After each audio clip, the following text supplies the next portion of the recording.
Hello साथियों, कैसे हैं आप सभी। मैं Prabhakar Mishra, maths by Prabhakar Mishra channel पर आज आपके लिए ऑक्सीकरण और अपचयन का अगला पार्ट लेकर के आया हूं। उस दिन हमने एक क्वेश्चन के माध्यम से ऑक्सीकरण और अपचयन बताया था, तो हम एक बार फिर से पिछली चीज़ों को रिवाइज करते हैं। अगर किसी भी पदार्थ से या यौगिक से ऑक्सीजन जुड़ता है या हाइड्रोजन हटता है, हमने क्या कहा कि ऑक्सीजन जुड़े या फिर हाइड्रोजन हटे, तो उसका क्या होता है, उस पदार्थ का ऑक्सीकरण होता है। ऑक्सीकरण मतलब ऑक्सीडेशन होता है। अगर इसी का विपरीत हो, ऑक्सीजन हटे और हाइड्रोजन जुड़े, तो फिर उस पदार्थ का इन दोनों में से कोई भी एक चीज हो रही है, अगर ऑक्सीजन चाहे हटे चाहे हाइड्रोजन जुड़े, तो फिर उस पदार्थ या यौगिक का अपचयन होता है। अपचयन को अवकरण भी कहते हैं और ऑक्सीकरण को उपचयन भी कहते हैं। इंग्लिश में इसको ऑक्सीडेशन कहते हैं और इस अपचयन को रिडक्शन कहते हैं। अब केवल ऑक्सीजन और हाइड्रोजन की बात नहीं, ऑक्सीजन आपका ऋण विद्युतीय तत्व है, हाइड्रोजन धन विद्युतीय तत्व है। तो हम ये भी कह सकते हैं कि अगर किसी भी पदार्थ से ऋण विद्युतीय तत्व जुड़ता है या धन विद्युतीय तत्व हटता है, तो उसको ऑक्सीकरण कहा जाता है। दूसरे बात, अगर किसी पदार्थ से ऑक्सीजन हटे, मतलब अगर कोई ऋण विद्युतीय तत्व हटता है या हाइड्रोजन जुड़े का मतलब कोई धन विद्युतीय तत्व जुड़ता है, ऋण विद्युतीय तत्व हटे या धन विद्युतीय तत्व जुड़े, तो उस पदार्थ का अपचयन होना कहा जाता है। और अपचयन और उपचयन यानी ऑक्सीकरण और अपचयन हमेशा किस में हम देखेंगे, अभिकारक में देखेंगे, न कि उत्पाद में। तीसरी बात, हम ये भी कह सकते हैं कि देखो, ऑक्सीकरण जिस पदार्थ का होता है या अपचयन जिस पदार्थ का होता है, उसकी इलेक्ट्रॉनिक संकल्पना के आधार पर भी, इलेक्ट्रॉनिक संरचना के आधार पर भी हम ऑक्सीकरण और अपचयन बता सकते हैं। आपको बताऊं, जिस पदार्थ में इलेक्ट्रॉनों की संख्या घटती है, इलेक्ट्रॉनों की संख्या घटती है, उसको क्या कहा जाता है, उस पदार्थ का ऑक्सीकरण होना कहा जाता है। और जिस पदार्थ में इलेक्ट्रॉनों की संख्या बढ़ती है, इलेक्ट्रॉनों की संख्या बढ़ने से उसको क्या होना, अपचयन होना कहा जाता है। इलेक्ट्रॉनों की संख्या घटती का मतलब, अगर इलेक्ट्रॉन कोई भी तत्व या यौगिक त्यागता है तो उसको ऑक्सीकरण कहा जाता है। और इलेक्ट्रॉन की संख्या बढ़ती है, मतलब अगर इलेक्ट्रॉन उससे जुड़ते हैं तो उसको अपचयन कहा जाता है। अच्छा, अगर आप इलेक्ट्रॉन किसी भी चीज में बढ़ेंगे ना, तो वैल्यू कैसी हो जाएगी, ऑक्सीकरण संख्या घटेगी। क्यों, मैं आपसे कहूं +5 है टोटल ऑक्सीकरण संख्या, एक मोटा एग्जाम्पल के तौर पे एक इलेक्ट्रॉन आ गया, -1 इलेक्ट्रॉन जुड़ गया, तो ऑक्सीकरण संख्या अब तो +4 होगी ना। मैं छोटा एक एग्जाम्पल के तौर पर आपको बात बताना चाहता हूँ। तो इलेक्ट्रॉन जैसे ही जोड़ा, ऑक्सीकरण संख्या घट गई ना। तो इलेक्ट्रॉन जैसे ही आपको जोड़ोगे, यानी इलेक्ट्रॉन बढ़ेंगे, इलेक्ट्रॉन जुड़ेंगे, तो ऑक्सीकरण संख्या घटेगी, और घटने को क्या कहेंगे, अपचयन कहते हैं। तो हम ये भी तीसरी बात ये भी कह सकते हैं कि अगर इलेक्ट्रॉनों की संख्या बढ़ती है या इलेक्ट्रॉन जुड़ते हैं, तो उसको क्या कहा जाता है, अपचयन कहा जाता है। हम ये भी कह सकते हैं कि अगर ऑक्सीकरण संख्या घटती है तो भी क्या कहा जाता है, अपचयन कहा जाता है। अगर ऑक्सीकरण संख्या बढ़ती है तो ऑक्सीकरण कहा जाता है। ऑक्सीकरण संख्या बढ़ती कैसे है, जब भी किसी भी चीज से इलेक्ट्रॉन हटेंगे, इलेक्ट्रॉन का मतलब भैया जो कर्जा खाए सपोज करो, वो हमसे अगर दूर चला जाए, तो हम तो भैया पॉजिटिव में रहेंगे ना, हमारे पास तो चीजें बढ़ेंगी ना। जो कर्जा लेने वाला हो, हम उससे अगर दूर रहें, उसको बाहर कर दें, उसको हटा दें, उसकी संख्या घटा दें, जो कर्जा बहुत है, जिसके ऊपर बहुत कर्ज है, तो हमारी तो संख्या, ऑक्सीकरण संख्या बढ़ेगी। बढ़ेगी का मतलब ऑक्सीकरण होगा। तो ऑक्सीकरण संख्या बढ़ती है तो ऑक्सीकरण, या हम क्या कह सकते हैं, इलेक्ट्रॉनों की संख्या घटती है या इलेक्ट्रॉनों को त्यागा जाता है तो क्या होगा, ऑक्सीकरण। अगर इलेक्ट्रॉन बढ़ते हैं, इलेक्ट्रॉन बढ़ेंगे, या हम दूसरी शब्दों में कह सकते हैं कि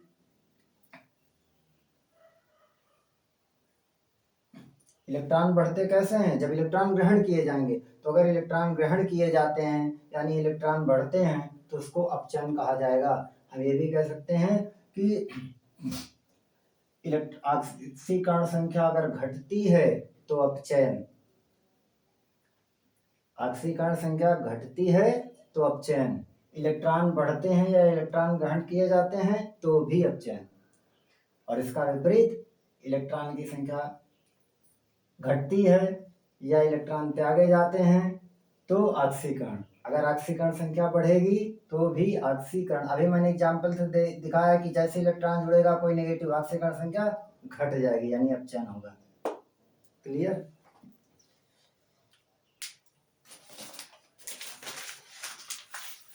तो अब मैं सारी चीजों को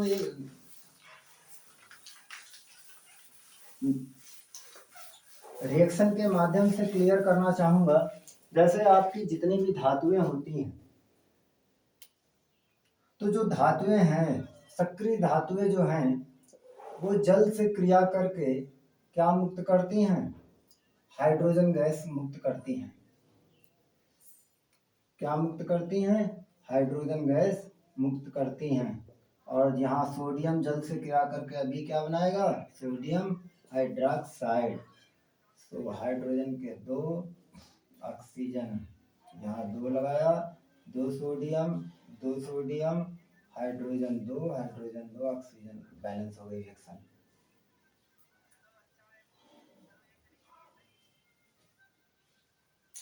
अब मैं देखो किसका ऑक्सीकरण अपचयन होगा, सोडियम का और जल का, न कि सोडियम हाइड्रोक्साइड का, न कि हाइड्रोजन का। ठीक, अभी हमने कहा था अभिकारकों में देखा जाता है पहली बार। तो सोडियम का ऑक्सीकरण या अपचयन हो सकता है और जल का ऑक्सीकरण या अपचयन हो सकता है। दूसरी बात, यहाँ सोडियम में देखो हाइड्रोजन एक धन विद्युतीय तत्व है, लेकिन जो हाइड्रोक्साइड OH वो ऋण विद्युतीय है। तो सोडियम एक धन विद्युतीय तत्व है और उसकी तुलना में OH ये ऋण विद्युतीय तत्व है, ऋण विद्युतीय है हाइड्रोक्साइड OH माइनस। तो सोडियम की तुलना में ये ऋण विद्युतीय इससे जुड़ गया कि नहीं, तो ऋण विद्युतीय जुड़ गया है। सोडियम पॉजिटिव था, OH निगेटिव, तो धन से ऋण विद्युतीय तत्व जुड़ गया है। तो अगर सोडियम से ज्यादा कोई ऋण विद्युतीय तत्व जुड़ गया है तो ऋण विद्युतीय तत्व जुड़ने का मतलब क्या होगा, ऋण विद्युतीय तत्व जुड़ता है, जैसे ऑक्सीजन जुड़ता था तो ऑक्सीकरण होता था, तो यहाँ सोडियम का क्या होगा, ऑक्सीकरण होगा, सोडियम का ऑक्सीकरण होगा। अब जल है, जैसे जल से, इससे देखो क्या कौन बाहर चला गया, हाइड्रोजन बाहर चला गया। हाइड्रोजन बाहर चला गया जी नहीं, ऑक्सीजन बाहर चला गया। तो हाइड्रोजन से अगर ऑक्सीजन बाहर चला गया तो ऋण विद्युतीय तत्व ऑक्सीजन है और वो ऋण विद्युतीय तत्व हट गया। तो ऋण विद्युतीय तत्व के हटने को, हाइड्रोजन की अपेक्षा ऑक्सीजन ऋण विद्युतीय है ना, तो ऋण विद्युतीय तत्व हटने को क्या कहेंगे, अपचयन कहते हैं। तो H2O का क्या हो रहा है, अपचयन हो रहा है, रिडक्शन हो रहा है। और एक चीज मैं आपको बताऊं कि जिस अभिक्रिया में ऑक्सीकरण और अपचयन दोनों होते हैं उस अभिक्रिया को क्या कहा जाता है, रेडॉक्स अभिक्रिया कहा जाता है। इस अभिक्रिया में ऑक्सीकरण और अपचयन दोनों होते हैं और किसी भी अभिक्रिया में, मोस्टली अभिक्रियाओं में ऑक्सीकरण और अपचयन दोनों ही होंगे, और ऑक्सीकरण और अपचयन दोनों साथ साथ जब चलते हैं तो उस अभिक्रिया को क्या कहा जाता है? रेडॉक्स अभिक्रिया कहा जाता है। हिंदी में मैं ऐसे लिखूंगा रेडॉक्स, और इंग्लिश में REDOX, शायद ये रेडॉक्स।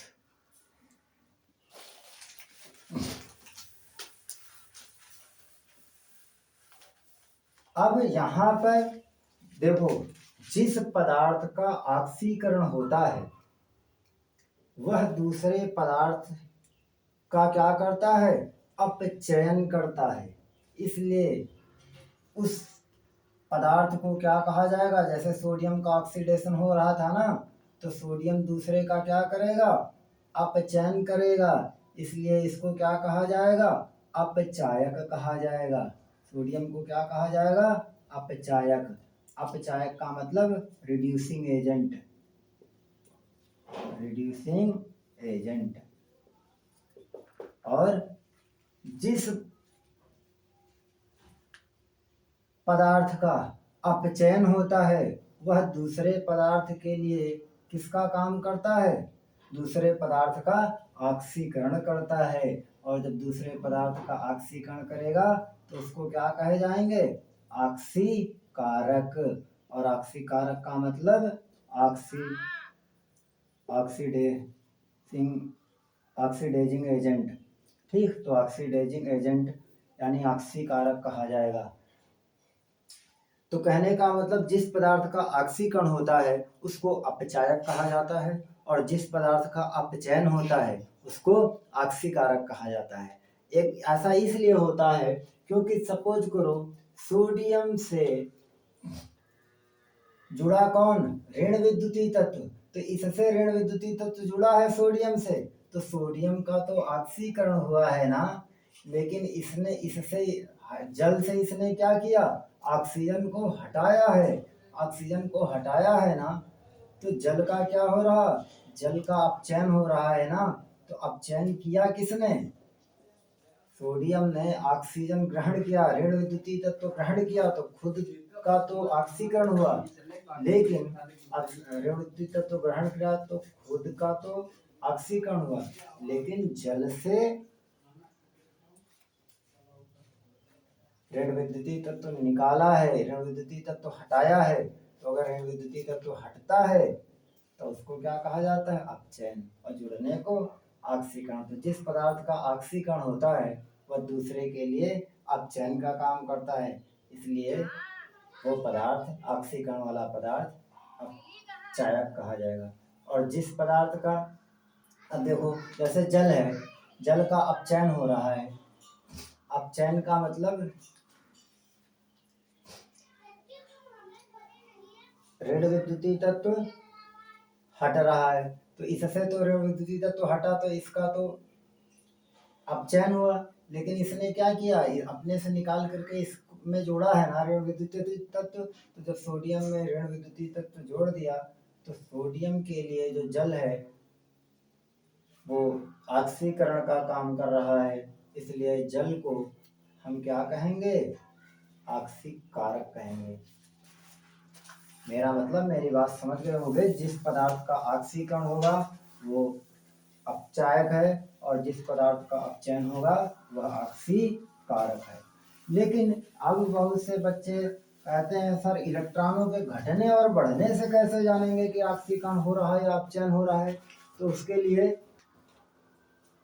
मैं भी दिखाता हूँ। जैसे सोडियम की जब जल से अभिक्रिया हुई NaOH प्लस हाइड्रोजन गैस, और यहाँ 2 2 और 2। अब कैसे इलेक्ट्रॉन की संख्या घटने या बढ़ने से कैसे जानेंगे? उससे, हाँ, इलेक्ट्रॉनों की संख्या से पता लगाना ऑक्सीकरण या अपचयन, ये थोड़ा ज़्यादा आसान है। हम अभी आपको बता रहे हैं कैसे देखोगे। सबसे पहले आप अपनी अभिक्रिया को, जब भी इलेक्ट्रॉनों की घटने या बढ़ने से आप देखना चाहते हो कि ऑक्सीकरण हो रहा है या अपचयन हो रहा है, सबसे पहले आप जो अभिकारक या उत्पाद में जो यौगिक जल में आयनित हो जाते हैं उनको आप आयनों में तोड़ दीजिए, सबसे पहली बात। ठीक, मैं एक एक स्टेप, इस फर्स्ट रिएक्शन है इसलिए इसमें करके बता रहा हूँ। तो सबसे पहले जब इसको संतुलित जो रासायनिक समीकरण थे उसको मैं जल में आयनित होने वाले यौगिकों को आयनों में तोड़ देता हूँ।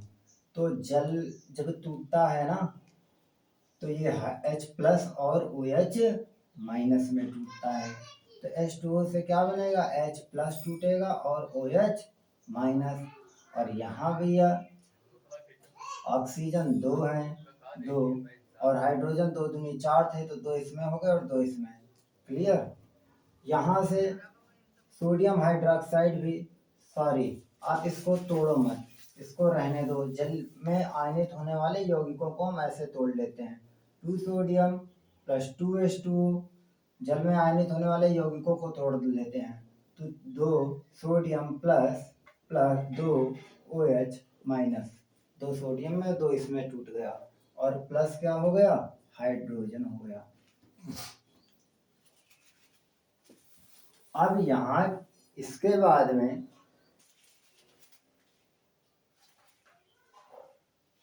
आप एक एक अभिक्रिया को लिखेंगे, यानी अपनी अभिक्रिया को अर्ध अभिक्रियाओं में तोड़ेंगे।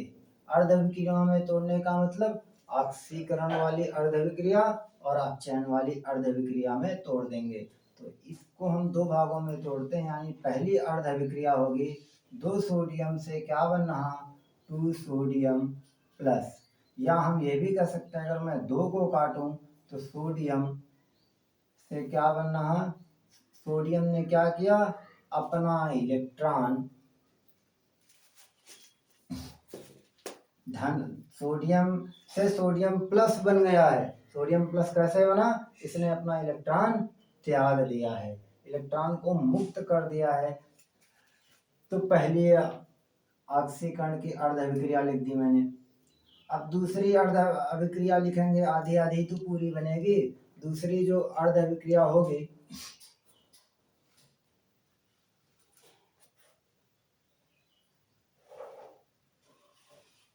दूसरी जब अर्ध अभिक्रिया हुई तो दूसरी अर्ध अभिक्रिया में आपका ये जो जल था ना 2H2O, इससे क्या बन रहा 2OH- प्लस हाइड्रोजन।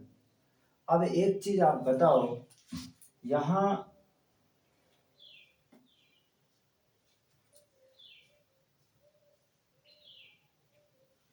दो आयन है, इस पर 2 निगेटिव आयन हैं, तो क्या मतलब कि इसने इलेक्ट्रॉन को ग्रहण किया है। तो हमने इसको 2 भागों में तोड़ दिया। 2 भागों में तोड़ने के बाद में फिर आप क्या करोगे, अगला स्टेप करोगे ये कि अभिक्रिया को संतुलित करोगे, दोनों अर्ध अभिक्रियाओं को संतुलित करोगे। अर्ध अभिक्रियाओं को संतुलित करने के लिए क्या आपको जोड़ना पड़ सकता है, इलेक्ट्रॉन अभिकारक की तरफ भी जोड़ने पड़ सकते हैं, उत्पाद की तरफ भी जोड़ने पड़ सकते हैं, और हाइड्रोजन भी जोड़ना या घटाना पड़ सकता है।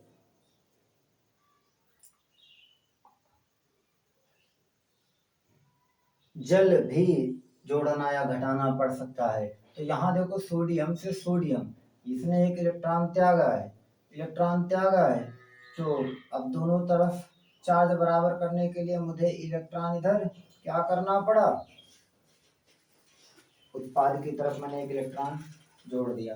तो आप देख रहे हो ना, इससे सोडियम से क्या है, सोडियम धनवान कैसा हुआ, इससे इलेक्ट्रॉन निकल गया, इलेक्ट्रॉन की कमी हो गई। और इलेक्ट्रॉन का निकल जाना यानी इलेक्ट्रॉन की अगर कमी हो जाती है तो ये वाली अभिक्रिया कौन सी है, ऑक्सीकरण है, ऑक्सीडेशन है, ऑक्सीडेशन है, मतलब ऑक्सीडेशन है, यानी इसका ऑक्सीकरण हुआ है। ये जो अभिक्रिया है 2H2O, इसमें 2H- प्लस हाइड्रोजन, इसमें देखो निगेटिव चार्ज 2 इलेक्ट्रॉन इधर है, तो इधर यह कैसे होगा, जब 2 इलेक्ट्रॉन मैं इधर जोड़ूंगा तभी तो निगेटिव बात बैलेंस बराबर होगी। तो अगर ये से निगेटिव चार्ज इसमें ज़्यादा आ गया तो मतलब इसने इलेक्ट्रॉनों को ग्रहण किया है, और इलेक्ट्रॉनों को जुड़ने को क्या कहा जाता है? अपचयन कहते हैं। तो इस अभिक्रिया में क्या हुआ? अपचयन, यानी सोडियम का ऑक्सीकरण हुआ और जल का अपचयन हुआ। आई थिंक अगर इस मेरी मतलब मैं समझता हूँ कि आपको बिल्कुल समझ में आ गया होगा कि सबसे पहले समीकरण जो है लिखी, जो रासायनिक समीकरण है उसको दो अर्ध विक्रियाओं में तोड़ेंगे, और उसमें कैसे तोड़ेंगे? जो जल में आयनित होने वाले यौगिक हैं उनको आयनों के रूप में तोड़ देंगे और दो अर्ध विक्रियाएं बना देंगे। फिर दोनों अर्ध विक्रियाओं में क्या हम समीकरण को संतुलित करेंगे, दोनों अर्ध विक्रियाओं को संतुलित करेंगे। कैसे? इलेक्ट्रॉनों के त्यागने से या इलेक्ट्रॉनों के ग्रहण करने से, यानी अभिकारक की तरफ या उत्पादी की तरफ इलेक्ट्रॉन को हम जोड़ेंगे। फिर उसके बाद में संतुलित समीकरण में देखेंगे कि इलेक्ट्रॉन जुड़े हैं कि इलेक्ट्रॉन बाहर निकले हैं। अगर इलेक्ट्रॉन मुक्त हो रहे हैं, बाहर जा रहे हैं, तो क्या हो गया? ऑक्सीकरण। और इलेक्ट्रॉन अगर आ रहे हैं यानी जुड़ रहे हैं तो हो गया अपचयन। तो जल का हो गया अपचयन और सोडियम का हो गया ऑक्सीकरण।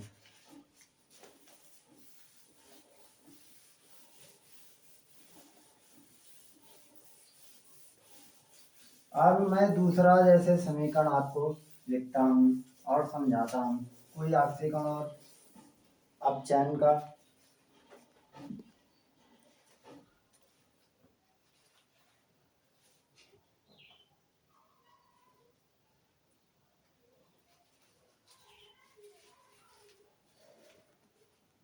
जैसे मैं कहूँ आपसे कि जो सोडियम है वो जब क्लोरीन से अभिक्रिया करता है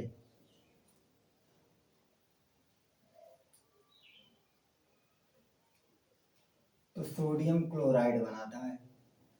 सोडियम का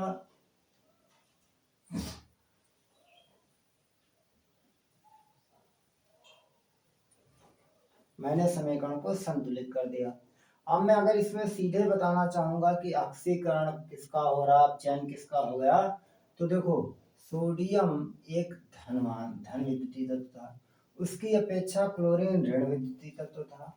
तो सोडियम में उस सोडियम की अपेक्षा ऋण विद्युतीय तत्व सोडियम से जुड़ गया, और जब ऋण विद्युतीय तत्व सोडियम में जो सोडियम से की अपेक्षा ऋण विद्युतीय तत्व ज्यादा था वो जुड़ गया है, तो ऋण विद्युतीय तत्व के जुड़ने को क्या कहेंगे? ऑक्सीकरण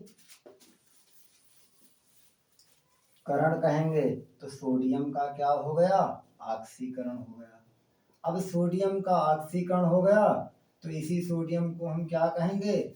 इसका ऑक्सीकरण हो रहा लेकिन इस को ये अपचयित करने का काम करेगा, इसलिए जिस पदार्थ का ऑक्सीकरण होता है उसको अपचायक भी कहा जाता है। क्लियर? अब जैसे क्लोरीन है,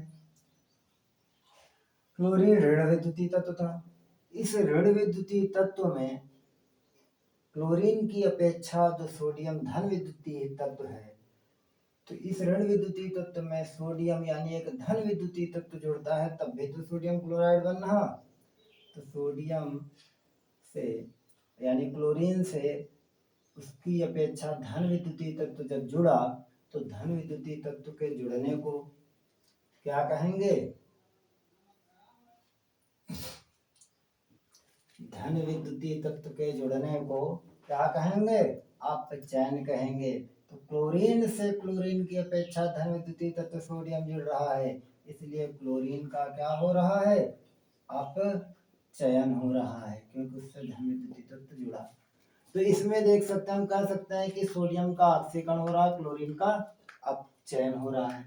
तो जिसका ऑक्सीकरण होगा उसको अपचायक कहेंगे, और जिसका अपचयन होगा उसको क्या कहेंगे? ऑक्सीकारक भी कहेंगे। तो आपसे अगर पूछ ले कि बताओ इस अभिक्रिया में ऑक्सीकारक कौन है? क्लोरीन। अपचयन किसका हो रहा? क्लोरीन का। पूछ ले इस अभिक्रिया में ऑक्सीकरण किसका हो रहा? सोडियम का। अपचायक कौन है? सोडियम। क्लियर? लेकिन अब हम इलेक्ट्रॉनिक संरचना से इलेक्ट्रॉनों के घटने या बढ़ने से देखेंगे ऑक्सीकरण या अपचयन। तो सबसे पहले अपनी अभिक्रिया को आयनिक अभिक्रिया में तोड़ दो। कैसे तोड़ोगे? जो रासायनिक यौगिक जल में आयनित हो जाते हैं उनको आयनों में तोड़ दिया जाता है। तो 2 सोडियम प्लस और क्लोरीन माइनस। फिर उस आयनित अभिक्रिया को 2 अर्ध अभिक्रियाओं में तोड़ दो। अगला स्टेप, तो 2 सोडियम से मैंने क्या गया 2 सोडियम प्लस। मैं यहाँ 2 से 2 काट भी सकता, अगर काटा तो मतलब मेरी अभिक्रिया क्या हुई Na से Na प्लस। ये पहली अभिक्रिया हो गई, फर्स्ट वाली अर्ध अभिक्रिया। और दूसरी अर्ध अभिक्रिया कौन सी होगी? क्लोरीन, ये Cl2 और Cl2 से इधर क्या हुआ 2Cl माइनस। फिर आप क्या करोगे इसके बाद में, मैं थोड़ा बड़ा सा लिख देता हूँ, Cl2 से 2Cl माइनस। फिर इसके बाद में उन अर्ध अभिक्रियाओं को संतुलित करोगे। संतुलित करने के लिए आपको इलेक्ट्रॉन जोड़ने या घटाने पड़ेंगे, यानी आपको दोनों तरफ में से किसी तरफ इलेक्ट्रॉन जोड़ने। अब इधर प्लस है ना, तो बैलेंस करने के लिए हमें क्या करना पड़ेगा, इधर इलेक्ट्रॉन जोड़ना पड़ेगा एक, क्योंकि इधर तो कोई चार्ज नहीं दिख रहा। इधर आपका 2 इलेक्ट्रॉन इधर निगेटिव है, तो बैलेंस करने के लिए मुझे 2 इलेक्ट्रॉन इधर जोड़ने पड़ेंगे निगेटिव। ठीक, अब ये पहली और दूसरी अर्ध अभिक्रिया संतुलित हैं। अब पहली अभिक्रिया में सोडियम से सोडियम प्लस हुआ, देखो सोडियम ने क्या किया, इलेक्ट्रॉनों को त्याग दिया है। तो इलेक्ट्रॉनों को त्याग दिया यानी इलेक्ट्रॉनों की संख्या घट गई। तो इलेक्ट्रॉनों के त्यागने को या इलेक्ट्रॉनों की संख्या घटने को क्या कहा जाता है, ऑक्सीकरण। तो हम इससे कह सकते हैं कि सोडियम का क्या हो रहा, ऑक्सीकरण हो रहा है। और सोडियम जिसका ऑक्सीकरण होता है उसको क्या कहा जाता है, अपचायक। खुद जिसका ऑक्सीकरण होता है भैया, मैं ले रहा, जैसे मैं मान लो मैं ऑक्सीजन किसी से लूं तो मेरा ऑक्सीकरण हुआ, लेकिन दूसरे से निकाल भी तो रहा हूँ तभी तो मेरे पास है, तो दूसरे का तो अपचयन हुआ ना। तो ये, तो इसलिए उसके लिए तो मैं अपचायक हुआ हूँ ना, अपचायक का मतलब अपचयन करने वाला। इस ऐसे एग्जाम्पल से मैंने बात बताई आपको। फिर क्लोरीन से इलेक्ट्रॉन जुड़ा, क्लोरीन से जुड़ा, 2 इलेक्ट्रॉन इधर बढ़ गए ना, यानी इलेक्ट्रॉनों की संख्या बढ़ गई, इलेक्ट्रॉन जुड़े, तो इसका क्या हो रहा, अपचयन हो रहा है। क्लियर? तो क्लोरीन का अपचयन वैसे भी देखा था कि धन विद्युतीय तत्व और ऋण विद्युतीय तत्व के जुड़ने और हटने को जो हमने कहा था ऑक्सीकरण अपचयन। तो अब आप देख सकते हो कि हम इलेक्ट्रॉनों की संख्या से भी, यानी इलेक्ट्रॉनों के घटने, इलेक्ट्रॉनों की संख्या घटे मतलब इलेक्ट्रॉन त्यागे जाए तो क्या होगा, ऑक्सीकरण। और इलेक्ट्रॉन ग्रहण किए जाए तो क्या होगा, अपचयन। जो अगर इलेक्ट्रॉन कोई ग्रहण करता है ना, तो इलेक्ट्रॉन की संख्या भले बढ़ती है लेकिन उसके पास नेगेटिव आ गया है, तो इसके लिए ऑक्सीकरण संख्या तो उसकी घट जाएगी ना, अपने आप में टोटल कम पड़ेगा, इसलिए फिर उसका अपचयन होगा वहाँ पर जिसमें इलेक्ट्रॉन जुड़ते हैं। एक और मैं 2-4 अभिक्रियाओं करा रहा हूँ, और देखो अभी आप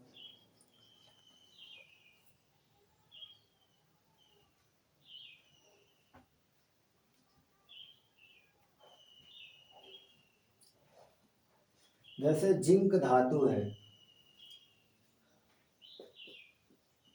और उसने H2SO4 से अभिक्रिया किया, तो देखो धातुएं अम्ल से क्रिया करके हाइड्रोजन गैस को मुक्त करती हैं, ये आपको पता होना चाहिए।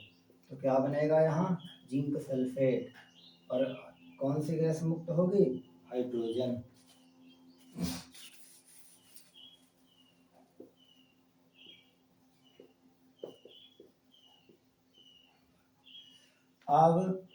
अब मैं अगर ऋण विद्युतीय तत्व या धन विद्युतीय तत्व यानी ऑक्सीजन या हाइड्रोजन के जुड़ने या घटने से ऑक्सीकरण या अपचयन पहचानो। तो देखो जिंक था,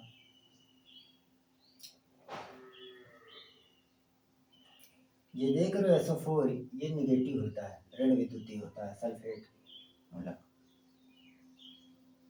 तो जिंक से इसमें उसकी अपेक्षा जो सल्फेट आयन था, यानी जिंक में उसकी जिंक से ऋण विद्युतीय तत्व जो ज़्यादा है वो जुड़ गया ना, तो जिंक की अपेक्षा जिंक से जो ऋण विद्युतीय आयन जुड़ा है, ऋण विद्युतीय चीज जुड़ी है, तो जिंक का क्या हो रहा, ऑक्सीकरण हो रहा है। और जिसका ऑक्सीकरण होता है उसको क्या कहा जाता है, अपचायक भी कहा जाता है। क्लियर। फिर अब देखो H2SO4, यानी इससे इस H2SO4 यानी जो सल्फ्यूरिक अम्ल था उससे ऋण विद्युतीय तत्व निकल गया ना, तो ऋण विद्युतीय तत्व के हटने को क्या कहा जाता है, अपचयन कहा जाता है। तो H2SO4 का क्या हो रहा, अपचयन हो रहा, और जिसका अपचयन होता है उसको क्या कहा जाता है, ऑक्सीकारक भी कहा जाता है? तो यहाँ जिंक का ऑक्सीकरण हो रहा और सल्फ्यूरिक अम्ल का अपचयन हो रहा। जिंक के बजाय अगर कह दे आपसे कि जिंक सल्फेट का ऑक्सीकरण या अपचयन, तो वो गलत है, इधर अभिकारक में देखेंगे न कि उत्पाद में। दूसरा, हम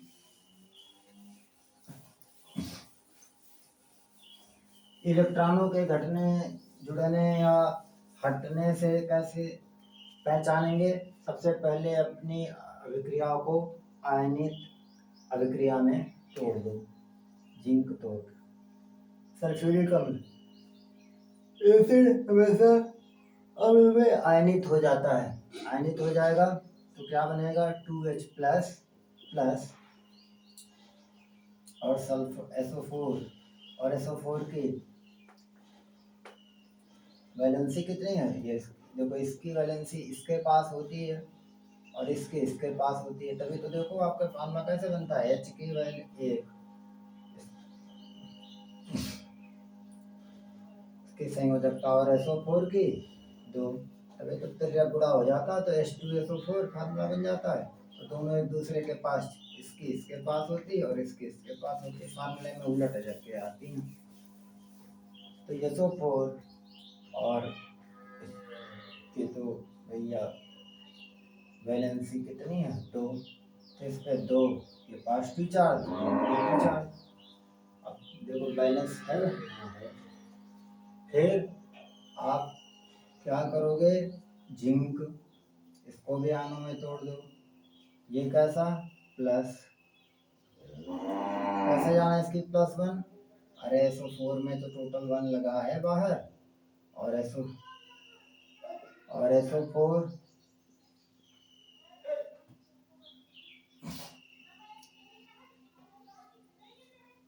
अब देखो SO4 में तो कि 2 माइनस होती है, तो जिंक में भी 2 होगी, तभी तो प्लस प्लस कैंसिल हो गया।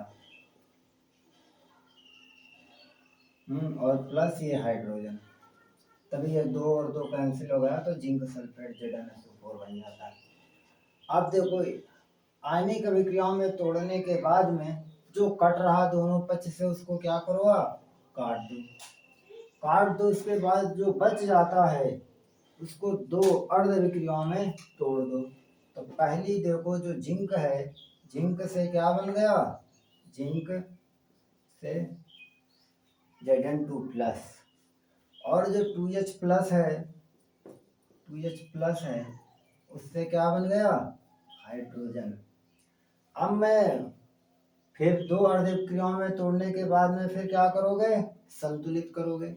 संतुलित करने के लिए इलेक्ट्रॉनों को जोड़ना पड़ेगा, किधर जोड़ो, 2 प्लस है ना इधर, 2 चार्ज पॉजिटिव, तो 2 नेगेटिव जोड़ दो, यानी 2 इलेक्ट्रॉन, तो इधर भी 0 इधर भी 0 टोटल चार्ज, और इधर 2H प्लस है ना, 2 चार्ज पॉजिटिव है ना, तो इसमें 2 इधर नेगेटिव जोड़ दो, तो इधर भी 0 और इधर भी 0, हो गया बैलेंस। बैलेंस हो गया तो देखो इस जिंक से क्या हो रहा, जिंक से जिंक 2 प्लस, यानी जिंक ने क्या किया, अगर इधर जुड़ रहा कोई चीज, मतलब अभी उत्पाद की तरफ आपने प्लस लगा के लिखा है, मतलब उसने त्यागा है। तो जिंक ने क्या किया, इलेक्ट्रॉनों को त्याग दिया है। तो जिंक का क्या हो रहा है, ऑक्सीकरण। इलेक्ट्रॉनों को त्यागने यानी इलेक्ट्रॉनों की संख्या घटने को क्या कहेंगे, ऑक्सीकरण। तो जिंक का ऑक्सीकरण हो रहा, और यहाँ 2H प्लस से H2 बन रहा है, यानी इसने दो इधर को मैंने इलेक्ट्रॉन जोड़े, यानी हाइड्रोजन ने इलेक्ट्रॉन ग्रहण किए ना इधर, तो इधर इलेक्ट्रॉन ग्रहण किए ना, तो आपका H जो है प्लस, इसने इलेक्ट्रॉन ग्रहण किए हैं, तो इसका क्या हो रहा, अपचयन। इसका अपचयन का मतलब पूरे H2SO4 का क्या हो रहा, अपचयन हो रहा है। तो जिंक का ऑक्सीकरण हो रहा है और सल्फ्यूरिक अम्ल का अपचयन हो रहा है। तो जिंक आपका ऑक्सीकरण होने वाला मतलब अपचायक है, और H2SO4 का अपचयन हो रहा है, यानी यह ऑक्सीकारक है। बात समझ में आ गई। मैं एक समझाने के लिए एक स्टेप लिख रहा हूँ, नहीं मैं इसको लिखता भी नहीं कि सल्फेट जो है दो नेगेटिव आयन दो, क्योंकि वो तो 1 लाख पहले ही देख लिया जाता है, कट जाएंगे। जो मेन है वो लिख लिया जाता है, मगर समझाने के लिए मैं पूरी बात लिख रहा हूँ।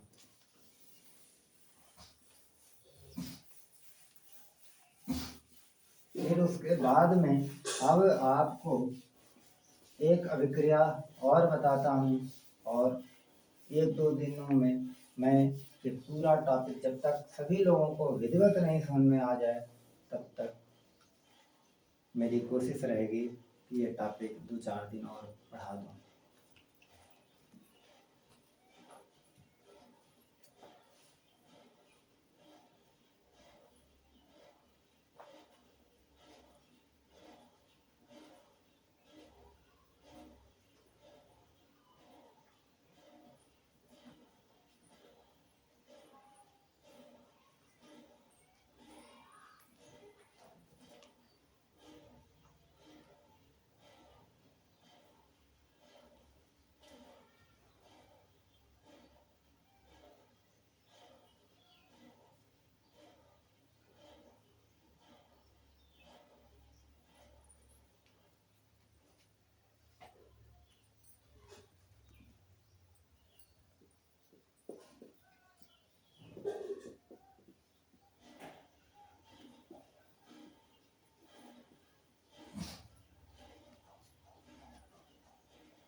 ये एक अभिक्रिया है।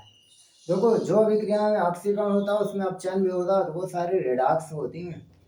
अब इसमें जो है मैं बैलेंस करता हूँ, और बैलेंस करने के लिए यहाँ अगर मैं 2 2 तिहाई 6 और 2 8 और 2 दूनी 4 और 4 8, क्लोरीन बराबर हो गए, 3 इधर है, 1 उधर 1, और आयरन 2 उधर आयरन 2, बैलेंस है रिएक्शन। अब देखो, जो आयरन क्लोराइड है, बात समझना, सॉरी, जो ये जो FeCl3 है, इससे क्लोरीन एक निकल के जा रहा है भैया। एक क्लोरीन निकल के जा रहा मतलब एक ऋण विद्युतीय तत्व निकल के, क्लोरीन देखो गैस है, गैसें, परमाणु क्रमांक 17, 2 8 7 इलेक्ट्रॉनिक विन्यास है, ऋण विद्युतीय तत्व 1 इलेक्ट्रॉन लेगा, 1 इलेक्ट्रॉन लेगी। तो जो ऋण विद्युतीय तत्व जब निकल करके जा रहा है, और देखो आयरन जो होता है, आयरन धातु है, धातुएं धन विद्युतीय तत्व होते हैं। तो आयरन जो कि धन विद्युतीय तत्व है, उसमें से आयरन की अपेक्षा एक ऋण विद्युतीय तत्व यानी एक क्लोरीन निकल गया, एक ऋण विद्युतीय तत्व निकल गया, एक उसका परमाणु निकल गया। तो जब ऋण विद्युतीय तत्व निकल गया तो उसका क्या हो गया, उसका पूरा अपचयन हो गया। अपचयन हो गया तो मैं कह सकता हूँ कि FeCl3 का अपचयन हो रहा है। परिभाषा से ही देखो मैं ऑक्सीकरण और अपचयन पहचान सकता हूँ, बाकी आयनिक अभिक्रिया से तो पहचानेंगे ही। दूसरी बात SnCl2, ये देखो जैसे आपका है, ये है टिन, ये और SnCl2 से क्या बन रहा है SnCl4। तो देख रहे हो यहाँ टिन एक धन विद्युतीय तत्व है, उसमें ऋण विद्युतीय तत्व क्लोरीन 2 थे, यहाँ ऋण विद्युतीय तत्व क्लोरीन यहाँ 4 परमाणु आ गए। तो टिन जो कि धातु है यानी धन विद्युतीय है, तो टिन में टिन की अपेक्षा जो ज़्यादा ऋण विद्युतीय तत्व है वो जुड़ गया। तो टिन की अपेक्षा अगर टिन से ज़्यादा ऋण विद्युतीय तत्व जो है वो जुड़ गया तो टिन इसका क्या हो रहा है, इस टिन का ऑक्सीकरण, ऋण विद्युतीय तत्व जुड़ा तो ऑक्सीकरण, तो इसलिए SnCl2 का क्या होगा ऑक्सीकरण, तो इसका ऑक्सीकरण होगा। पहले तो हम ऐसे इसको पहचान सकते हैं कि इसका अपचयन और इसका ऑक्सीकरण। दूसरा, अगर हम आयनिक अभिक्रियाओं में तोड़ करके इलेक्ट्रॉनों के त्यागने या इलेक्ट्रॉनों को ग्रहण करने से यानी इलेक्ट्रॉनों की संख्या बढ़ने या घटने से अगर पहचाने तो देखो कैसे देखेंगे।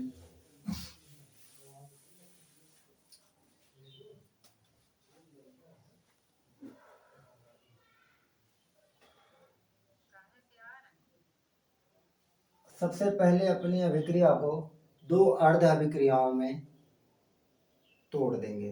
तो सबसे पहले आप क्या करोगे कि अपनी अभिक्रिया को आयनिक अभिक्रिया में तोड़ो, जैसे हम तोड़े हैं पीछे अभी। तो FeCl3, अगर ये देखो अगर आयनों में ये टूटेगी तो कैसे टूटेगी,